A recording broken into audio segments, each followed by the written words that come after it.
Dr. Lisa Rodriguez never thought her quiet Tuesday morning would change everything. She was sitting in her small lab at the research station, drinking coffee and looking at plant samples under her microscope. The mountains around her were peaceful, covered in fresh snow that sparkled in the morning sun. Then her phone rang. "Lisa, we need you at Grid Point 7 immediately," said her boss, Dr. Peterson. His voice sounded stressed. "Something big happened up there. Pack your medical kit and hurry." Lisa had been working as a scientist for the government for 5 years. She studied strange plants and animals that people sometimes found in remote places, but she had never heard Dr. Peterson sound so worried before.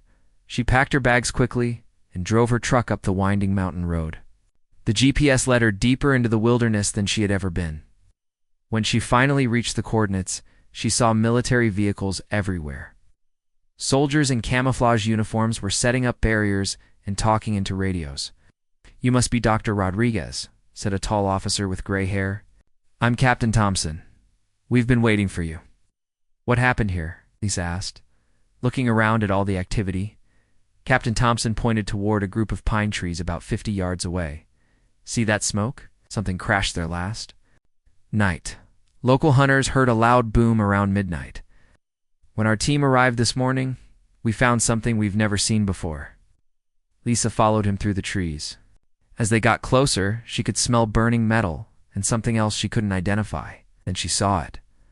A large piece of twisted metal was buried deep in the ground, silver and black, with strange symbols carved along its sides.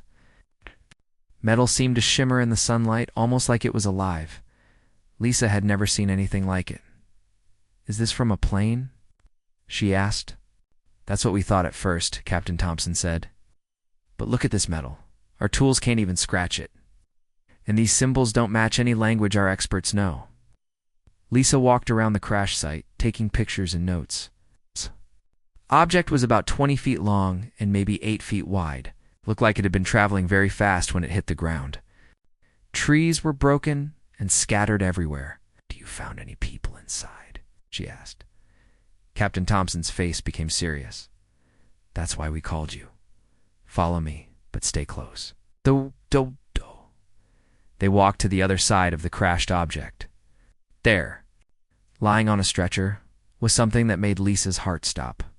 It was clearly alive, but it wasn't human. The being was much taller than any person she had ever seen. Maybe 7 feet tall. Its skin was a beautiful blue color that seemed to glow softly. Silver markings covered its arms and face like tattoos, but these markings moved slowly, pulsing with a gentle light. "Is it breathing?" Lisa whispered. "Yes, but barely. We think it's hurt pretty badly. That's why we need you. You're the only scientist we have who knows about biology and medicine." "Lisa?" Moved closer to the being. Its eyes were closed, but its chest was moving up and down slowly. One of its arms was wrapped around something, a long sword with a crystal blade that caught the light like a rainbow. "Has it said anything?" Lisa asked. "It made some sounds earlier, but nothing we could understand. Dr. Rodriguez, I need to ask. You something important? Can you help this thing? The government wants to study it, but first we need to keep it alive." Lisa looked at the wounded being and felt something she hadn't expected: compassion. This wasn't just a specimen to study. This was someone who was hurt and scared, far from home. "I'll do what I can," she said. She opened her medical kit and began examining the being's injuries. Its body was similar to a human's in many ways, but different in others. It had 2 arms, 2 legs, and a head like a person, but its bones seemed denser and its skin felt different. The worst injury was a deep cut on its side, where something sharp had hit it. The wound was bleeding, a dark purple liquid that Lisa assumed was its blood. She cleaned the wound carefully and used her supplies to stop the bleeding. As she worked, the being's eyes suddenly opened, were large and golden, like looking into the sun. For a moment, Lisa felt afraid, but then she saw something in those eyes that made her relax intelligence, something that looked like gratitude. The being tried to speak. Sounds were strange and musical, like no language Lisa had ever heard. It pointed to itself and said something that sounded like Zeth. "Zeth," Lisa repeated. "Is that your name?" The being nodded slowly and pointed to the sword it was holding. said more words in its strange language, but Lisa couldn't understand them. Over the next few hours, Lisa continued treating Zeth's injuries. She gave him water, which he drank gratefully. She bandaged his wounds and made him as comfortable as possible on the stretcher. As the sun began to set, Captain Thompson approached her. "Dr. Rodriguez, we're going to move this. Zeth. 2A. Secure facility tomorrow? The higher-ups want to run tests." Lisa looked at Zeth, who seemed to understand what they were discussing, even though he couldn't speak their language. His golden eyes looked worried. "Captain, he's badly hurt. Moving him could make things worse. Can't we set up a temporary medical station here? I'm sorry, but orders are orders. We'll leave at dawn." That night, Lisa stayed with Zeth to monitor his condition. She had brought her sleeping bag and set up a small camp near the crash site. The soldiers had given them some privacy, but she knew they were watching from a distance. In the quiet darkness, Zeth seemed more alert. He pointed to the stars above them and said something in his language. Then he pointed to himself and made a gesture that looked like he was falling. "You came from up there, didn't you?" Lisa said softly. From somewhere among the stars, Zeth nodded and then did something unexpected. Reached into a pocket in his strange clothing and pulled out a small device. It was badly damaged with cracks across its surface, but when he touched it, it began to glow. Suddenly, Lisa heard her own voice coming from the device, but the words were in Zeth's language. Then she heard Zeth's voice speaking English. "It's translating," she whispered in amazement. Shell touched the device again and spoke slowly. This time she heard his words in English. "Thank you for helping me. You... saved my life." Lisa felt tears in her eyes. "You're welcome. But Zeth, they're going to take you away tomorrow. They want to study you." Zeth's expression became sad. He held up the sword and spoke again.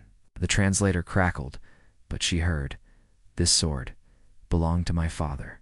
He was protector of our people now. I am last.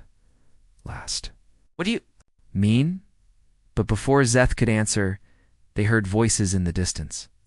The soldiers were coming back. Zeth quickly hid the translator device and closed his eyes, pretending to be unconscious again. Lisa realized that everything she thought she knew about the universe had just changed. Zeth wasn't just an alien visitor, he was a refugee, running from something terrible, and tomorrow her own government was going to take him away. As she watched the soldiers approach, Lisa made a decision that would change her life forever. She wasn't going to let them turn Zeth into a test subject. Somehow, someway, she was going to help him. The sword in Zeth's hands caught the moonlight, and for just a moment, Lisa thought she saw something in the crystal blade images of battles. Among the stars of worlds burning, of a desperate escape that had brought Zeth to Earth. She didn't know it yet, but she was about to become part of a story much bigger than anything she had ever imagined. A story about honor, sacrifice, and the bond between two beings from different worlds who would soon face an enemy that threatened everything they held dear. Lisa knew she had to act fast. Early the next morning, before the soldiers came to move Zeth, she made her choice. Using her security clearance, she convinced Captain Thompson that Zeth needed to stay in a controlled medical environment for at least a week before any transport. "Sir, his vital signs are still unstable," she lied, showing fake readings on her tablet. "Moving him now could be fatal. We'd lose our only chance to learn from him." Captain Thompson looked frustrated but agreed. "Fine. 1 week. After that, he goes to the main facility." Lisa had bought them time, but she knew it wouldn't be enough. That afternoon, while the soldiers were busy setting up a perimeter, she helped Zeth walk to an old research cabin she remembered from her hiking days. It was hidden deep in the forest. Abandoned for years, but still standing. The cabin was small and dusty, with just one room, a fireplace, and basic furniture. But it had solar panels that still worked, giving them electricity for Zeth's medical needs. More importantly, it was invisible from the air and far from any roads. "This will be our secret place," Lisa told Zeth as she helped him lie down on the old couch. "No one knows about it except me." Over the next few days, something amazing happened. The translator device that Zeth carried began working better as Lisa helped repair its damaged circuits. Their conversations became longer and more detailed. "Why did you come to Earth?" Lisa asked one evening as they sat by the fireplace. Zeth looked at the sword lying across his lap. The crystal blade seemed to glow in the firelight. "I did not choose to come here," he said through the translator. "I was running. My ship was damaged in battle." "Battle? Against who?" Zeth's golden eyes became dark with sadness. "They are called the Devourers. They destroy worlds, consume everything living. My planet, my people, most are gone now." Lisa felt her heart break as she watched this powerful being struggle with grief. "Tell me about your home." For the next hour, Zeth described a world of crystal cities and floating gardens, where his people lived in harmony with nature.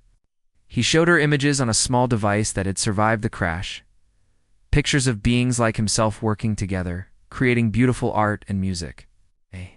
"My father was a leader," Zeth continued. "He commanded our defense forces when the Devourers came.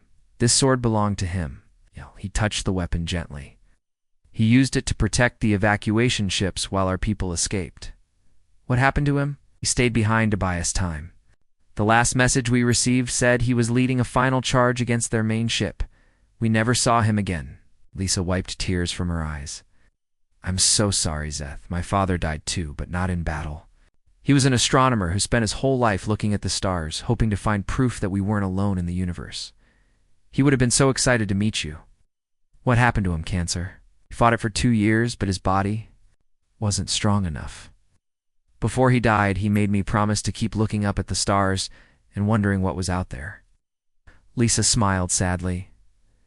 "I became a scientist because of him." Zeth reached out and gently touched her hand. "Both our fathers believed in something bigger than themselves. Perhaps that is why we found each other." As the days passed, Lisa noticed that Zeth was getting weaker instead of stronger. His skin, which had glowed with soft light when she first found him, was becoming dim.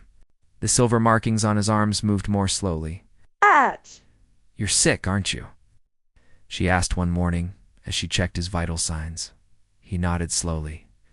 "The injury from the crash triggered something in my body. My people call it the fading. It happens when we are separated from our home world for too long, especially after trauma." "How long do you have?" "Perhaps weeks, maybe less." Lisa felt panic rising in her chest. "There has to be something we can do. Some medicine, some treatment. There is no cure except to return home. But my home no longer exists." That night, Lisa couldn't sleep. She sat by the fireplace watching Zeth rest. The sword lay beside him, and sometimes she thought she saw images moving in the crystal blade, flashes of light, explosions, and what looked like massive ships fighting among the stars. "You can see them too," Zeth said quietly. "Wasn't asleep after all." "See what?" "The memories stored in the blade. It records the experiences of those who carry it. I can see my father's final battle." Lisa leaned closer to the sword. The crystal became clearer, and suddenly she was watching a scene that took place light years away. A tall figure who looked like Zeth stood on the bridge of a ship, giving orders as explosions lit up the space around them. Enemy vessels, dark and twisted like metal insects, swarmed toward them. "He saved over 10,000 people that day," Zeth whispered. "Children, families, elders, all safely aboard the evacuation ships because he held the line. He was a hero, yes, and I am not." Zeth's voice was full of shame. "I should have stayed and fought beside him. Instead, I ran when my ship was damaged. I am a coward." Lisa turned to face him. "Zeth, you're not a coward. You survived so you could carry on his memory. You're here for a reason." "What reason?" "To die alone on a strange world?" Before Lisa could answer, they heard a sound that made them both freeze. Aircraft engines in the distance. Through the cabin window, they could see lights moving across the sky in search patterns. "They're looking for us," Lisa whispered. Zeth struggled to sit up. "I have brought danger to you. I should surrender myself." "No." Lisa's voice was firm. We're in this together now. She helped Zeth to his feet and gathered their essential supplies. They had planned for this possibility. There was a cave system, about a mile deeper in the forest where they could hide until the search moved on as they made their way through the dark woods. Zeth suddenly stopped. Lisa, there is something you must know. The Devourers are not just hunting me. They track their prey across vast distances. They followed me here. ... You mean they could come to Earth? No. It is possible, and if they do, your people are not ready for what they will face. Lisa felt a chill that had nothing to do with the cold mountain air. How long do we have? I do not know. Days, weeks, perhaps months, but they will come. They reached the cave as the search helicopters passed overhead. Hidden in the darkness, Lisa realized that her quiet life as a researcher was over forever. She was now connected to something much bigger and more dangerous than she had ever imagined. Zeth, she said as they settled in for the night, if the Devourers do come, how? Can we stop them? Zeth looked at his father's sword, its crystal blade dim in the cave's darkness. I do not know if they can be stopped. But my father once told me that the greatest weapon against darkness is not strength or technology. It is the willingness to stand together, even when hope seems lost. Outside the cave, the helicopters continued their search. But Lisa and Zeth remained hidden, bound together by shared loss and growing friendship. Neither of them knew that their bond would soon be tested in ways they couldn't imagine, or that the sword Zeth carried would play a crucial role in Earth's survival. As Lisa watched over her alien friend, she made a silent promise. If the Devourers did come to Earth, they would find that humans, like Zeth's people, were willing to fight for something greater than themselves. Lisa woke up to Zeth shaking her shoulder urgently. They'd been hiding in the cave for 3 days, and she thought they were safe. But the look on Zeth's face told her something was terribly wrong. What is it? She whispered. Shal pointed toward the cave entrance. Look at the sky. Lisa crawled to the opening and gasped. The morning sky, which should have been clear blue, was filled with strange ripples of light. It looked like someone was dropping stones into a pond, but the pond was the air itself. I've seen this before, Zeth said, his voice heavy with fear. They are testing your atmosphere, learning about your world. The Devourers. Yes, they have found me. Lisa felt her blood turn cold. How long do we have? Not long. Perhaps hours, perhaps days, but they are coming. Ow. Zeth pulled out a small device that looked like a broken phone. He had been working on it for days, trying to fix the damaged circuits. I must contact my people, if any of them are still alive. They need to know what is happening here. Your people? I thought you said they were scattered. Some escaped in small groups. They hide in the empty spaces between stars, always moving, never staying in one place too long. If I can reach them, he paused, looking at Lisa with sad eyes. They might be able to help your world. Lisa watched as Zeth worked frantically on the device. His hands were shaking and she could see that his condition was getting worse. Silver markings on his skin were barely glowing now. Zeth, you need to rest. There is no time for rest. He looked up at her. Lisa, I need to tell you something.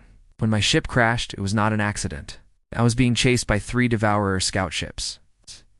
I managed to destroy 2 of them, but the 3rd one damaged my engines. Where is that 3rd ship now? I do not know. But if it survived, it has been watching, waiting for the right moment to signal the main fleet. Suddenly, the device in Zeth's hands crackled to life.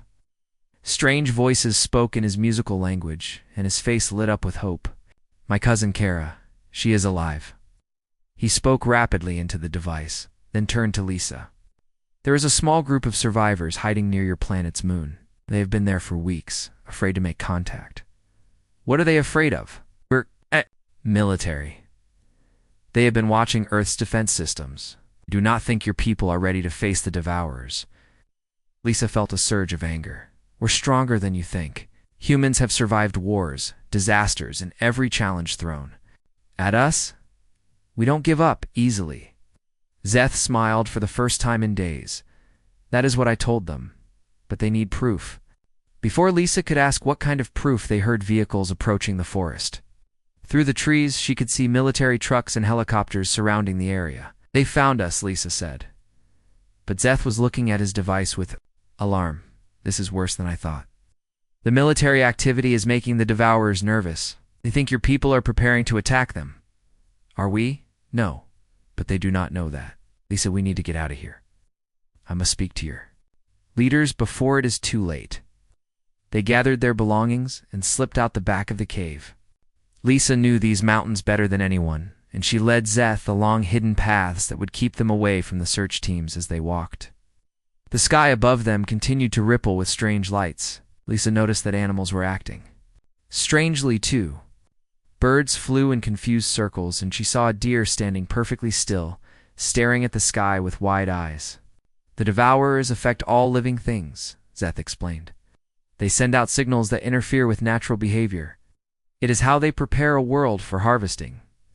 Harvesting. They do not just destroy planets. They take everything useful. Minerals, water, and ... double quotes. He paused. Living beings. They use them as energy sources. Lisa felt sick. How many worlds have they destroyed? Hundreds, maybe thousands. My people tried to keep count, but there were too many. They reached an old ranger station that Lisa remembered from her hiking days. It was supposed to be empty, but as they approached, they saw smoke coming from the chimney. Someone's inside, Lisa whispered. They crept closer and looked through the window. Inside, they saw Captain Thompson and 2 other soldiers. They were studying maps and talking on radios. We need to search Grid Sector 7 next, Thompson was saying. The alien and Dr. Rodriguez have to be somewhere in these mountains. Lisa was about to suggest they find another hiding place when Zeth suddenly stood up and walked toward the door. Zeth, what are you doing? It is time to stop running, he said. Before Lisa could stop him, Zeth opened the door and walked inside. The soldiers immediately drew their weapons, but Zeth raised his hands peacefully. Captain Thompson, he said through his translator. I surrender myself to you. But first, you must listen to what I have to say. Thompson looked shocked. You can speak English? I can speak many languages. But right now, I need to speak too. Your highest military leaders. Your world is in terrible danger. What kind of danger? Zeth looked at Lisa, who had followed him inside. She nodded, encouraging him to continue. The beings who destroyed my world are coming here. They will arrive. Within days. Your military cannot stop them with conventional weapons. But there is hope if you are willing to work with my people. Thompson lowered his weapon slightly. What people? I thought you were alone. There are survivors hiding near your moon. They have technology that could help Earth defend itself.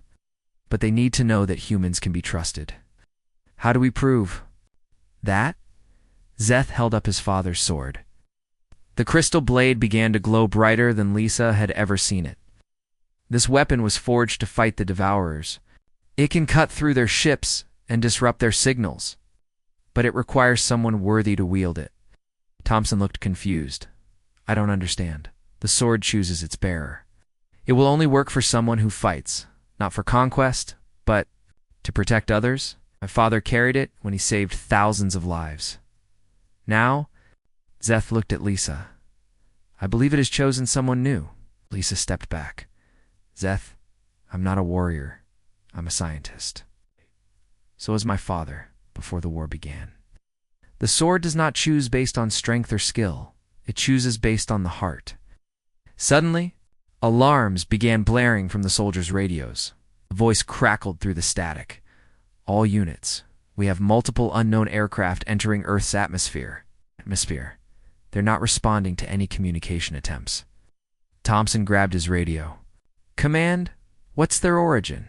Unknown, sir, but they're big. Much bigger than anything we've ever seen. Zeth and Lisa looked at each other. They both knew what was happening. It has begun, Zeth said quietly. The Devourers are here. Through the window, they could see the sky changing. The ripples of light were becoming more intense, and in the distance, dark shapes were descending through the clouds. Captain Lisa said urgently, You need to get us to your command center. If we're going to save Earth, we need to work together. Thompson looked at the approaching ships, then at Zeth and Lisa. All right, but if this is some kind of trick... is not a trick, Zeth said, struggling to stand. It is the last hope for both our peoples. As they prepared to leave the ranger station, Lisa realized that her simple life was truly over. She was about to become part of something bigger than she had ever imagined, a battle for the survival of humanity itself. The command center was chaos when Lisa and Zeth arrived with Captain Thompson. Dozens of people in military uniforms were running between computer screens, shouting orders and trying to make sense of what was happening in the sky above Earth. "We're counting at least 50 large vessels," a young officer reported to a stern-looking general. "They're positioning themselves over major cities worldwide. New York, London, Tokyo, Beijing." General Adams, a woman with short gray hair and tired eyes, looked up as Thompson approached. "Captain, I thought you were supposed to be finding our missing scientist, not bringing me more problems." "General, this is Dr. Lisa Rodriguez, and this is Zeth. He's the alien we've been looking for. And ma'am, he says he can help us." General stared at Zeth, who was leaning heavily on Lisa for support. His condition had worsened during the helicopter ride to the base.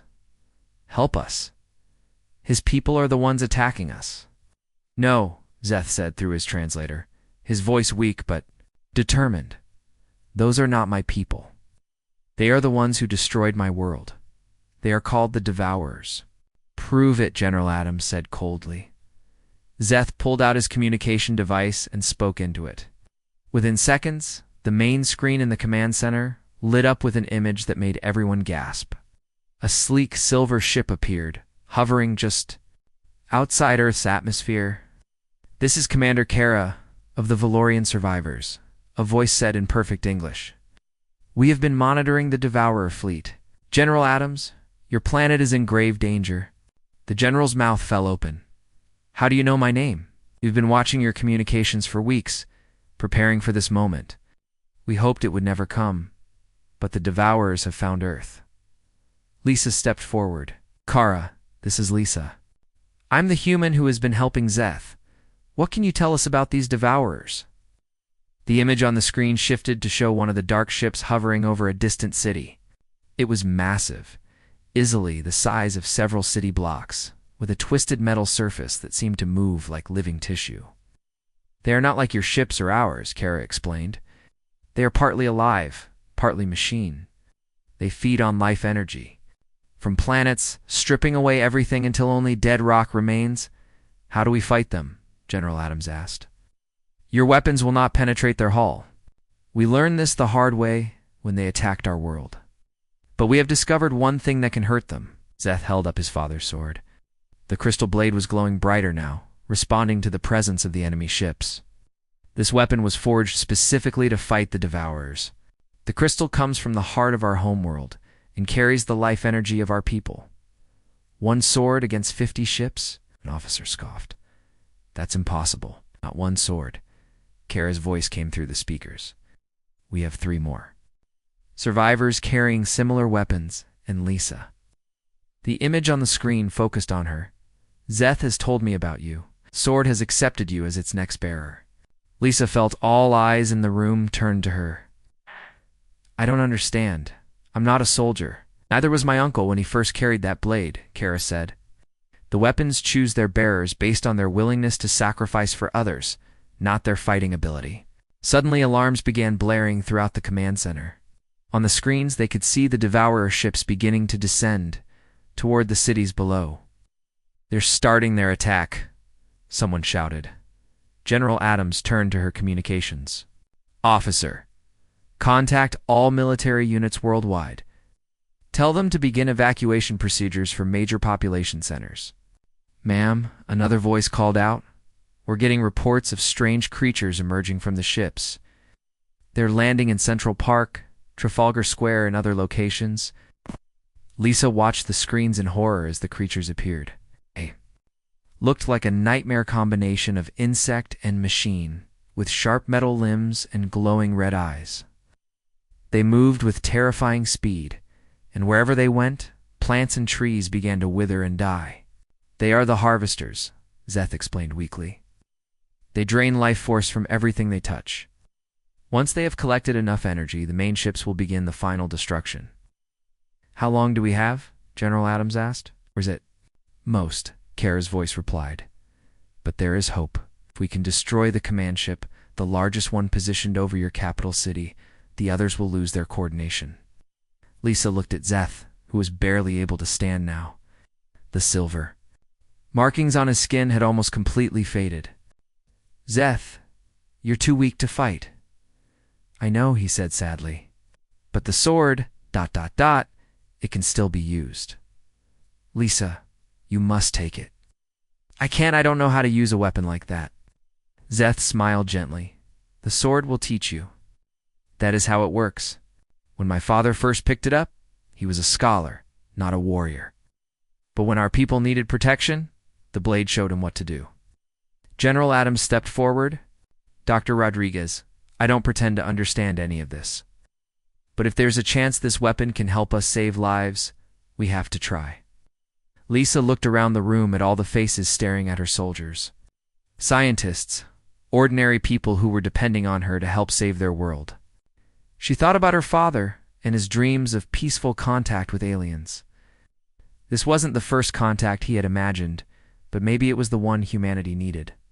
Okay, she said quietly. What to do? Zeth held out the sword to her. With trembling hands, the moment Lisa's fingers touched the crystal blade, she felt a surge of energy unlike anything she had ever experienced. Images flashed through her mind, memories of battles fought long ago, of brave warriors standing against impossible odds, of her father's voice telling her to always look to the stars. I can see them, she whispered. I can see how to fight. Kara's voice came through the speakers again. Lisa, we are sending down one of our fighters. It's small enough to avoid the Devourer defenses, but fast enough to reach their command ship. Can you pilot an aircraft? I have a private pilot's license, but nothing like what you're talking about. The ship will help you, just like the sword. Our technology responds to the pilot's intentions. General Adams was coordinating with military units around the world, but Lisa could see the despair in her eyes. Conventional weapons weren't working against the creatures, and more cities were reporting attacks. General Lisa said, surprising herself with how calm her voice sounded. I need your people to create a distraction. Keep the smaller ships busy. While I go after their leader, you're really going to try this? Lisa looked at the sword in her hands, feeling its power flowing through her. My father always said that when you reach for the stars, you might just touch something that reaches back. Today I'm going to reach as far as I can. Zeth grabbed her arm weakly. Lisa, before you go, there is something else you must know. The sword carries the memories of all who have wielded it. When you use it, you will not be alone. My father will be with you, and all the warriors who came before. Will you be with me too? Zeth's golden eyes were growing dim, but he smiled. Always. The bond we have formed will not be broken, even when I am gone. Lisa felt tears on her cheeks, but she also felt something else. Determination stronger than any fear. And let's save both our worlds. Outside, the alien fighter was landing in the courtyard, its silver hull gleaming despite the dark clouds. Above, Lisa walked toward it, carrying a sword that had traveled across the galaxy and now pulsed with the hopes of two. Different peoples. She didn't know if she would survive the next few hours, but she knew she had to try. For Zeth, for his father, for her own father's dreams, and for every person on Earth who deserved a chance to see tomorrow. The alien fighter felt strange under Lisa's hands, but somehow familiar, as if she had been flying it her whole life. The controls responded to her thoughts as much as her touch, and within minutes, she was soaring through the clouds toward the massive Devourer command ship hovering over Washington, D.C. through the cockpit window. She could see the battle raging below. Human fighter jets were engaging the smaller enemy ships, creating explosions that lit up the dark sky. General Adams had kept her promise to provide a distraction. Lisa, can you hear me? Kara's voice came through the communication system. I'm almost at the command ship. Remember, you need to get inside and reach the central core. The ship's brain is located there. Destroy it, and the entire fleet will be paralyzed. Lisa gripped the crystal sword tighter. She could feel the memories of Zeth's father flowing through the blade, images of similar battles, of desperate last stands. Against these same dark enemies, the command ship was even larger, up close than it had appeared on the screens. Its surface was covered in moving tendrils that looked almost alive. Lisa could see smaller creatures crawling across its hull like ants on a hive. "How do I get inside?" she asked. There, Kara pointed her toward a section where the ship's skin seemed thinner. The sword should be able to cut through their hull. Lisa guided the fighter closer, dodging the energy blasts that the ship was firing at her. At the last second, she jumped from the cockpit onto the enemy vessel's surface, the sword blazing with light in her hands. The moment the crystal blade touched the ship's hull, the alien metal began to dissolve like ice in hot water. Lisa cut a hole large enough to climb through and dropped into the ship's interior. Inside, the ship was like something from a nightmare. The walls pulsed with a sickly green light, and she could hear sounds that were part machine hum, part organic, breathing. The air smelled of decay and something else she couldn't identify. "The core is deeper inside," she told herself, following the strongest pulse of the ship's heartbeat-like rhythm. As she moved through the corridors, she encountered the ship's defenders, creatures that were even more terrifying up close than they had appeared on the screens, but the sword seemed to know exactly how to fight them. Lisa found herself moving with grace and skill she had never possessed, the blade cutting through her enemies like they were made of smoke. With each step deeper into the ship, she could feel the memories in the sword becoming stronger. She saw Zeth's father making this same journey on another ship years ago. She felt his determination, his fear, his love for the people he was trying to protect. Finally, she reached a massive chamber at the heart of the ship. In the center was a huge pulsing mass that looked like a giant brain made of metal and flesh. Cables and tubes connected it to every part of the ship, and Lisa could see data flowing through them like blood through veins. "This is it," she whispered. But as she approached the core, the chamber filled with a sound like screaming. The ship's brain had noticed her presence. Suddenly the room was full of the largest creatures she had seen yet, guardians, whose only purpose was to protect their master. Lisa raised the sword, and for a moment she felt overwhelmed. There were too many of them, and they were too strong. How could one person with one weapon defeat all of this? Then she heard a voice in her mind, not Kara's, not Zeth's, but her own father's voice from a memory long ago. "Lisa, when you look at the stars, remember that each one is fighting against the darkness just by shining. Sometimes the smallest light can push back the biggest shadow." The sword blazed even brighter, and Lisa felt the presence of everyone who had ever wielded it standing beside her. Zeth's father and warriors from dozens of other worlds that had fallen to the Devourers. They had all faced this same moment, this same choice between hope and despair. "I am not alone," Lisa said aloud, and charged toward the core. The battle was fierce, but brief, and the sword cut through the guardians like they were made of paper. And when Lisa finally drove the blade into the ship's brain, the entire vessel convulsed. Like a living thing in pain, alarms began blaring throughout the ship as Lisa pulled the sword free. The core was dying, its light fading rapidly. She could feel the ship losing power, beginning to fall from the sky. Lisa Kara's voice crackled. Through her communicator, "The other ships are shutting down." "You did it?" Lisa ran back through the corridors as the ship continued to fall. Behind her, she could hear the sound of metal tearing and systems failing. She reached the hole she had cut in the hull just as Kara's fighter appeared beside the dying ship. "Jump!" Kara shouted. Lisa leaped from the falling ship into the fighter's open hatch, still clutching the sword. "I'll blow them." The massive command ship crashed into the Potomac River with a thunderous roar that could be heard for miles. When they landed, back at the command center, Lisa was surprised to find crowds of people waiting for her. Soldiers, scientists, government officials, and civilians who had somehow heard about what happened were all there to see the woman who had saved the world. But Lisa only had eyes for one person. Zeth was lying on a stretcher, his condition much worse than when she had left. The silver markings on his skin were almost completely gone now, and his breathing was shallow. "Did we win?" he asked weakly as Lisa knelt beside him. "We won. The ships are all shutting down. Earth is safe." Zeth smiled, and for a moment, his eyes regained some of their golden light. "Good. My father would be proud. Zeth, we need to get you medical help. Maybe now that the threat is over, We can find a way to cure your condition. But Zeth shook his head slowly. No, Lisa, my time is ending. But that is not a sad thing. I have done what I came here to do. What do you mean? Zeth reached up and touched the sword that Lisa still held. This weapon was not meant to stay with my people forever. It was meant to find its way to Earth, to you. My father knew this before he died. He saw it in the sword's memories, a human woman who would carry on the fight against the darkness. Lisa felt tears streaming down her face. I don't want you to go. I am not going anywhere, Zeth said gently. As long as you carry that blade, I will be with you. And someday, when Earth faces new threats, and it will, you will know what to do. How can you be so sure? Because you are like my father and like your father. You fight not for glory or power, but to protect others. That is what makes a true warrior. Zeth's hand fell back to his side, and his eyes closed for the last time. The silver markings on his skin gave one final pulse of light, then faded forever. General Adams approached Lisa quietly.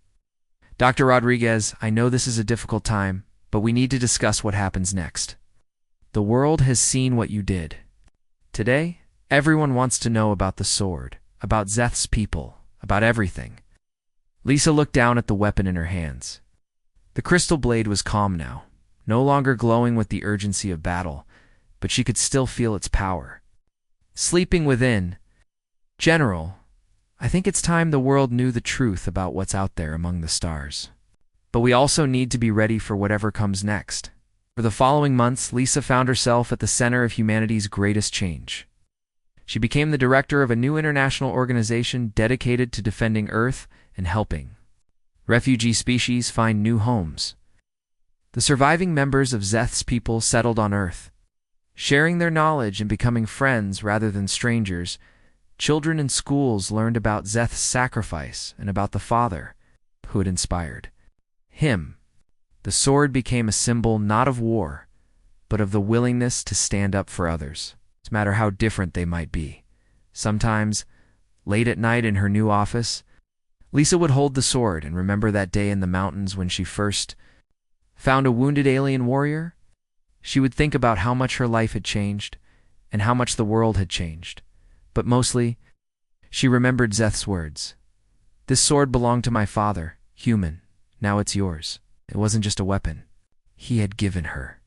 It was a promise that no matter how dark the universe might seem, there would always be someone willing to stand in the light and fight. For those who couldn't fight for themselves, and Lisa knew that wherever Zeth was now, among the stars he had loved so much, he was proud of the choice he had made and the friend he had found on a small blue planet called Earth.